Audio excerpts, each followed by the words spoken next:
Ang US Army ang isa sa pinakamalakas na sundalo sa panahon ngayon dahil sa malalakas na modernong armas nito. Subalit alam mo ba na may mga tribo noon na kinatatakutan ng US Army o di kaya naman ay pahihirapan sila nito sa labanan bagamat ang iba sa kanila ay walang baril.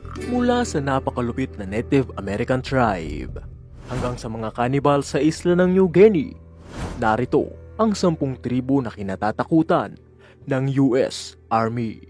Number 10. Chembu Skeleton Tribe. Ang Chembu ay matatagpuan sa malayong kabundukan ng Papua New Guinea. Ang tribo ay gumagamit ng pinaghalong abo at putik upang pintahan ang kanilang buong katawan upang magmukhang skeleton. Sa ganitong paraan ay mabibigyan nila ng takot ang kalaban at upang isipin na hindi sila mga normal na tao at nagtataglay sila ng supernatural power. Ang unang beses na nakahalubilo nila ang mga white European people ay noong 1934. Dahil dito ay nagkaroon sila ng hand mirror upang mas mapabuti nila ang pagpipinta sa kanilang mukha. Ang tradisyonal na pagsasayaw at pagpinta nila ng skeleton sa kanilang katawan ay isa sa mga paraan nila upang psychological na takutin ang mga kalaban. Ngayon ay ginagawa pa rin nila ito upang ipagdiwang ang kanilang tradisyon. Number 9. Mohawk People.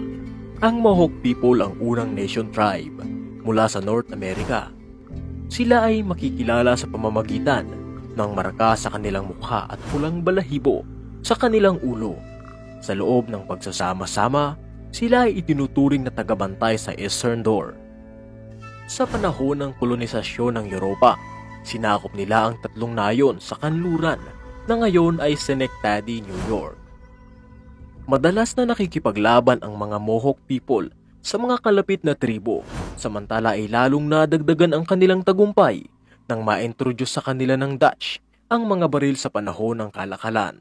Gayunpaman, pagkatapos ng pakikipag-ugnay sa mga Europeo, mabilis na nabawasan ang tribo dahil sa pagkahawa sa mga sakit tulad ng bulutong. Karamihan sa Mohawk ay kaalyado ng British sa digmaang Pranses at India. Number 8. Shawnee People. Ang Shawnee ay Native American tribe na nakatira sa South Ohio, West Virginia at kanlurang Pennsylvania. Ang kanilang pangalan ay nagmula sa salitang Algonquian na Shawum na nangangahulugang timog at tumutukoy sa kanilang orihinal na lokasyon sa lambak ng Ohio sa timog ng iba pang mga tribo ng Great Lakes Algonquian. Ang mga lalaki sa tribo ay may mataas na skills sa larangan ng pangangaso at magagaling na warriors. Dahil nais ng mga Haudenosaunee ang kanilang mayamang lupain sa pangangaso, ay itinaboy sila nito mula sa rehiyon noong 1660s at nagkalat ang mga Shawnees. Pagsapit ng 1730, ang karamihan sa kanila ay bumalik sa kanilang lupain ng kanilang mga ninuno sa Ohio Valley, kung saan napasama sila sa kaguluhan sa panahong iyon. Talagang sanay sa pakikipagdigma ang mga Shawnees, kaya naman kahit ang mga white colonizer ay talagang nahirapan sa kanila nang subukan ng mga ito na sakupin ang kanilang lupain. Pinangunahan ni Chief Tecumseh ang mga mandirigma ng kanilang tribo. Isa siya sa pinakamagaling, matalino at may mataas na kasanayan sa larangan ng pakikipagdigma. Si Tecumseh ay nakapag-recruit ng libu-libong mandirigma mula sa iba't ibang tribo upang mapigilan ang pagpapalawak ng Amerika sa kanilang lupain na ngayon ay Ohio at Indiana. Number 7. Asaro Madman. Isa sa mga nakasisindak na tribo sa Papua New Guinea ay ang Asaro Madman. Sila ay kilala sa kanilang clay mask. Bakit nga ba kinatatakutan sila ng ibang mga tribo?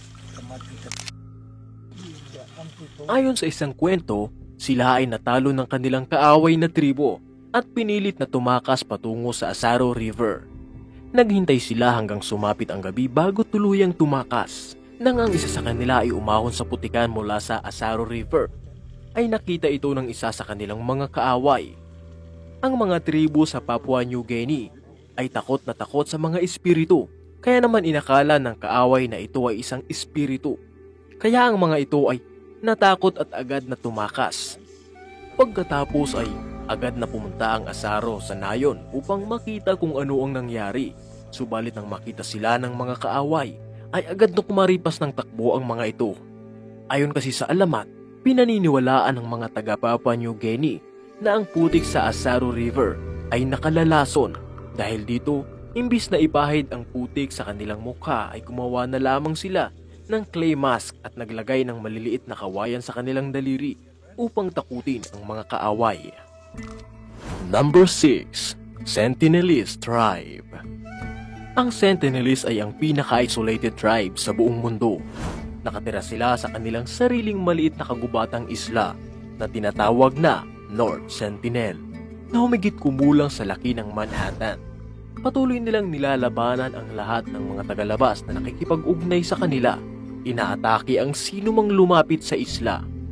Walang sino man ang nakakaalam kung ano ang meron sa islang ito dahil walang sino man ang tagalabas na maaaring pumasok dito. Noong taong 2004 nga ay nagkaroon ng lindol na nagdulot ng isang tsunami sa North Sentinel. Para matiyak ang kaligtasan ng tribo ay nagpunta ang mga research team sa North Sentinel sakay ng isang helicopter. Subalit bago pa sila makalapit ay pinaulanan sila ng pana ng mga taong naninirahan dito. Taong 2006 naman ay dalawang mangingisda ang hindi sinasadyang napadpad sa North Sentinel. Nang makalapit sila sa pampang ay agad silang pinaulanan ng pana ng mga Sentinelese. Dahil dito ay napagpasyahan ng pamahalaan na ipagbawal ang paglapit sa North Sentinel Island. Binabantayan din ito ng mga Navy araw at gabi. Hindi mo rin gugustuhin ang malapitan ito dahil tiyak na kapahamakan ang naghihintay sa iyo kung susubukan mo. Number 5. Kurubo Tribe. Ang Kurubo na kilala rin bilang Daslala ay ang mga katutubo ng Brazil na naninirahan sa Western Amazon Valley. Tinawag ng grupo ang kanilang sarili bilang Daslala. Ang Kurubo ay ilan sa mga huling tao sa lupa na naninirahang nakahiwalay mula sa modernong lipunan. Gumagamit sila ng poison dart sa pakikipaglaban at sa pangangaso. Ang mga babae at lalaki sa kanilang tribo ay kinukulayan ang kanilang sarili ng pulang pintura mula sa halamang kung tawagin ay Roku plant. Number 4. Suri Tribe. Ang tribo ng Suri ay naninirahan sa mga bundok ng Great Rift Valley sa kapatagan ng Timog Kanlurang Ethiopia. Sa liblib na tribo ng Ethiopia na ito, ang mga miyembro ay sumasailalim sa labis na masakit na ritual, kabilang na ang mga lip plates scarification at ang mapanganib na stick fighting. Sa isang kakaibang ritual, ang mga babae na kasapi ng tribo ay may mga natatanging clay disc na ipinapasok sa mga butas sa ilalim ng labi nito na itinuturing na palatandaan ng kagandahan. Upang maipasok ang mga disc, ang dalawang ngipin sa ilalim ay aalisin bago butasan ang labi. Kung mas malaki ang plato na maisasalpak sa labi, mas maraming baka ang maaaring hingi ng ama ng batang babae sa mapapangasawa nito. Ang mga batang lalaki naman ay sinasanay sa larangan ng stick fighting sa kabila ng napakamurang edad nito, kaya naman ang mga ito ay lalaki na sanay sa pakikipagdigma. Number 3. Huarani Tribe. Ang Huarani ay isang Native Americans mula sa Amazon region ng Ecuador. Maraming taon na ang nakalipas, ang kanilang lugar ay biktima ng oil searching at illegal logging. Ang tribo ay magaling sa larangan ng pakikipaglaban. Sibat ang ginagamit nilang armas sa pakikipaglaban at pipe blow gun naman na nilagyan ng lason ang kanilang armas. Sa pangangaso, ito ay kakaibang lason kung saan ay maaaring maparalisa ang kung anumang tatamaan nito at agad na pahihintuin ang paghinga. Ginagamit din nila ang laso na ito sa pangingisda. Ito ay may kakayang alisin ng oxygen sa tubig kapag ibinuhos ito at agad na lulutang ang isda. Ikaw kaibigan, ano ang gagawin mo pag naligaw ka sa tribo na ito? Comment down below. Number 2. Yali Tribe. Ang Yali ay ang pangunahing pangkat ng mga tribo sa Papua, Indonesia at nakatira sa silangang bahagi ng Baliem Valley sa mga bundok ng Papua. Unang beses na nakahulubilo ng mga Yali Tribe ang mga puti ay noong 1961 lamang. Kapansin-pansin din ang pamamaraan ng kasuotan ng tribo.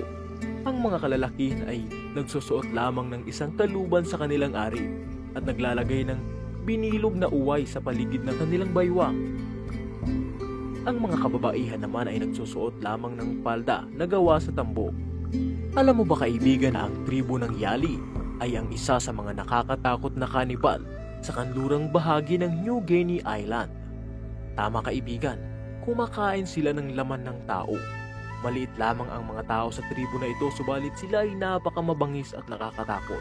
Hindi lamang nila kakainin ang kanilang kalaban, kundi kaya pa nila itong durugin. Number 1. Kiowa. Ang Kiowa ay isang Native American tribe at katutubo ng Great Plains ng United States.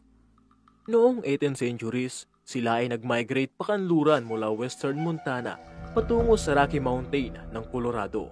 Ngayon, sila ay kilala bilang Kiowa Indian Tribe of Oklahoma. Ang Kiowa ang pinakamalapit na kaalyansa ng Comanche, kaya naman lahat ng makakabangga ng Comanche ay kalaban din nila. Kabilang na nga dito ang US Army.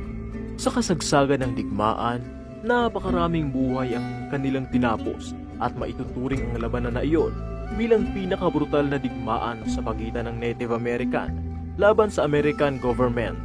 Bagamat pinahirapan ng US Army ng ilan sa mga tribo na ito noong mga nagdaang panahon, ay maituturing sila na isa sa may pinakamalakas na sandata sa panahon ngayon.